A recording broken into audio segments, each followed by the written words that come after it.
This is the way of the superior man. We're not going to listen to the whole book, of course, but I do have a couple of points that I want to go over. But this is an amazing book, David Dita. Even women, you guys need to read this book as well.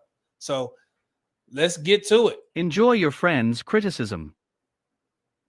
A man's capacity to receive another man's direct criticism is a measure of his capacity to receive masculine energy. This is the exact reason why I put this first, because when we tend to have these types of conversations and we're talking about men and where we lack, it's a lot of guys. I can tell that you've never had any real male influence in your lives, because you guys get offended when we start talking about where men need to be improved. Now, if I had a live stream where I'm just specifically talking about women and where they lack and what they need to do better, it would be 300, 400 people in my chat ready to talk mess about women. But when it's pointed towards you, it's a problem. Luckily today, I haven't seen too much of that. We had to get rid of a couple folks for talking crazy. It is what it is. I'm used to it. However, I've noticed that every time I make a video trying to encourage men to improve or where you may lack in a particular area, that's when I have to do the most commenting on my page, because I have to engage with the guys who are getting upset. So what this book is saying, enjoy your friends' criticism. If they're your friends, it's coming from a good place and they just want you to succeed. Now, on panel shows and all this type of stuff, you don't know these people. So that's why I keep telling guys, stop trying to hold strange women accountable. You can't. They don't care about you. So your friends, if they give you, some honest critique, make sure you take it in, man, and you let them know. Pause. Let's go. If he doesn't have a good relationship to masculine energy, for example, his father, then he will act like a woman and be hurt or defensive rather than make use of other men's criticism. About once a week, you should sit down with your closest men friends and discuss what you are doing in your life and what you are afraid of doing. The conversation should be short and simple. You should state where you are at. Then, your friends should give you a behavioral experiment, something you can do that will reveal something to you, or grant more freedom in your life. Your close men friends should be willing to challenge your mediocrity by suggesting a concrete action you can perform that will pop you out of your rut, one way or the other.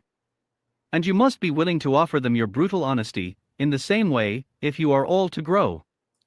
You hear that? Sometimes you got to come to grips. Lord knows me and my friends have had conversations where I had to look myself in the mirror and be like, you know what? Y'all were right. I need to change. And it's okay. Like I said, don't go to the negative so fast. If somebody's criticizing you, the first thing you think is like, man, this person doesn't like me. But if you consider this person as your friend, then it's coming from a good place. They want to see you do better. They don't want you to make mistakes where they see them coming. If they see you about to do something crazy and they check you on it, think about it. Not saying that you have to take it, because at the end of the day, you're going to do what you want to do.